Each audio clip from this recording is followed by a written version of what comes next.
Hari ini pertemuan ketiga, pertama-tama kita terima kasih kepada Allah Subhanahu wa taala, Tuhan Yang Maha Esa, karena pada hari ini kita semua bisa datang untuk belajar bareng pertemuan ketiga pengendalian dan penjaminan mutu.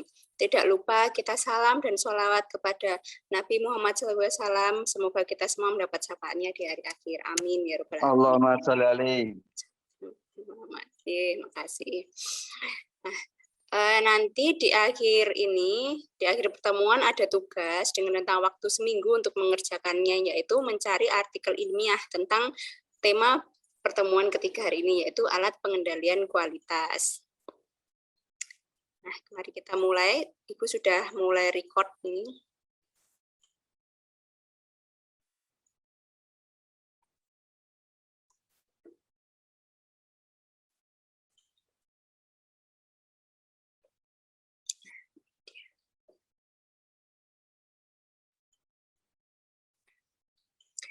Bismillah, mengenai pengendalian dan penjaminan mutu pertemuan ketiga mengenai statistical process control atau pengendalian kualitas kontrol.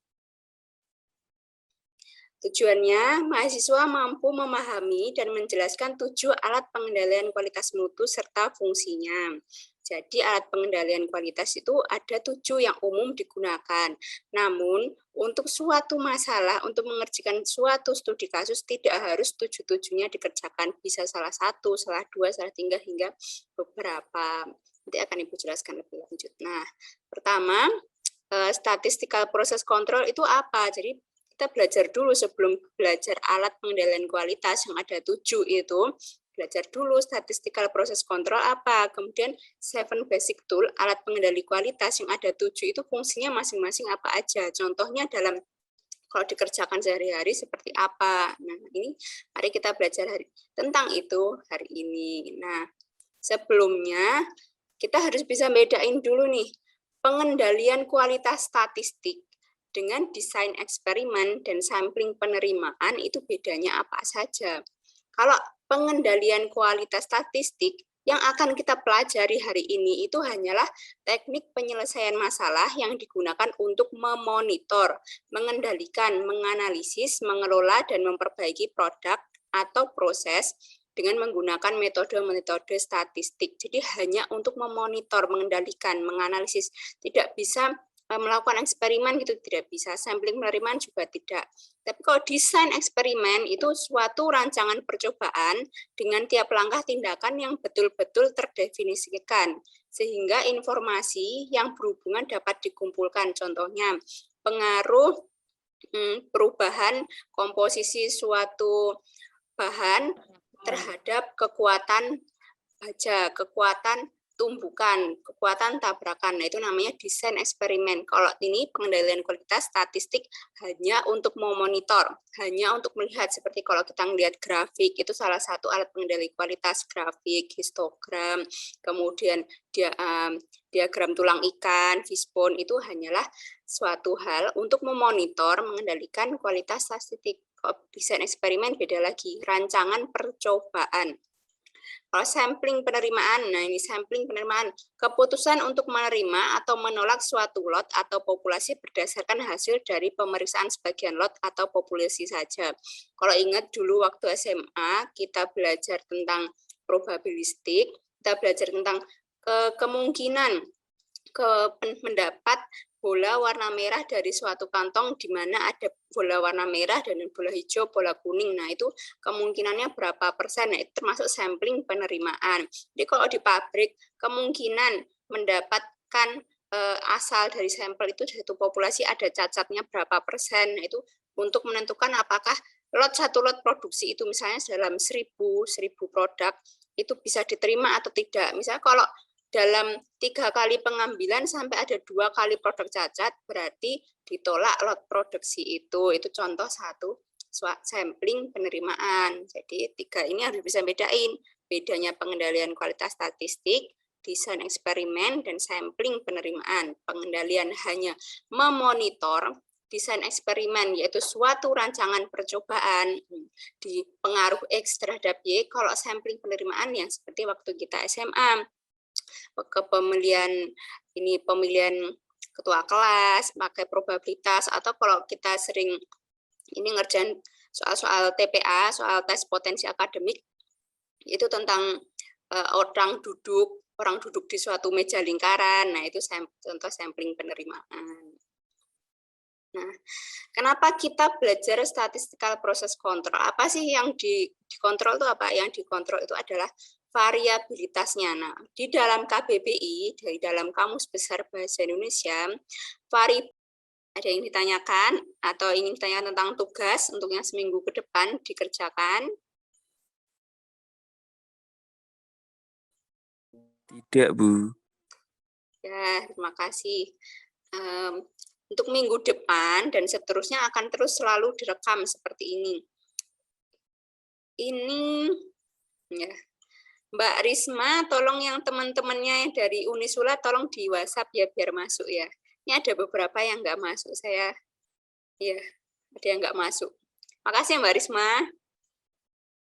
Mbak Risma, Mbak Eka. Ya, jangan lupa absen, karena absen itu ada nilainya. Untuk yang dari Unisula, absennya di 2 tempat, dan tugasnya pun juga diupload di 2 tempat, di SIM dan di Sinau. Untuk yang dari Unisula, mohon bersabar ya, karena memang sedang ada proses perubahan penggunaan web, jadi dua-duanya di absen, dua-duanya juga mengumpulkan tugasnya di 2 tempat, juga di SIM dan juga Sinau. Untuk yang dari UPS juga jangan lupa absen di Sinau karena ada nilainya, kemudian upload tugasnya juga di situ. Kalau ada kesulitan dalam mengerjakan tugas, silakan bilang aja. Ntar, nah ini tugas reviewnya. Kelihatan ini screen-nya Ibu? Oh, belum ya, belum. Ntar. Share screen. Nah, share. Nih, tugasnya maksimal hari Minggu. Membuat review dari 1 artikel ilmiah sesuai dengan format review artikel ilmiah. Jadi sudah Ibu cantumkan bagaimana cara melakukan review. Formatnya itu seperti apa? Format review artikel ilmiah yang baik itu seperti apa? Nah, artikel ilmiahnya maksimal terbitan tahun 2016, jadi 5 tahun belakang. Kenapa 5 tahun belakang? Karena nanti pun kalau kita ngerjain skripsi atau tesis atau disertasi atau kita membuat penelitian literatur review, memang maksimal itu 5 tahun. Kalau lebih dari 5 tahun itu dianggap sudah penelitian kuno, gitu. Sudah nggak berlaku, nggak ada yang lebih baru dari itu. Nah, kemudian artikel ilmiah mengenai alat pengendalian kualitas 7 tool untuk menyelesaikan suatu studi kasus. Ini banyak. Boleh artikel bahasa Indonesia, boleh bahasa Inggris, semuanya boleh. Kemudian dikumpulkan dalam bentuk PDF, tapi digabung. Kalian bisa menggunakan di ini cara-cara gratis gitu di Google. Artikel ilmiahnya kamu digabung dengan hasil kalian PDF-nya, kalian di Word itu digabung jadi satu file dikumpulkan. Jadi Ibu baca nanti gampang enak. Pertama artikel ilmiahnya Ibu baca, yang kedua tugas reviewnya kalian seperti apa. Dikumpulkan maksimal hari Minggu tanggal 27 jam 23.55 maksimal. Itu kalau ada yang ditanyakan waktu kalian mereview tugas, enggak Bu, nggak ngerti bagian ini Bu, bagian histogramnya Bu, bagian peta kendalinya, boleh silakan WhatsApp Ibu secara pribadi atau WhatsApp di grup, boleh silakan. Diperbolehkan tanya, kan juga nilai tugas gitu. Kalau ada yang nggak ngerti, ada yang ingin ditanyakan sebelum Ibu akhiri? Bu, maaf, berarti itu untuk pengumpulan tugas lewatnya Sinau Unisula kalau misal UPS? Iya, dari Sinau Unisula. Oh iya, siap. Terima kasih, Bu. PDF ya, terima kasih sama-sama.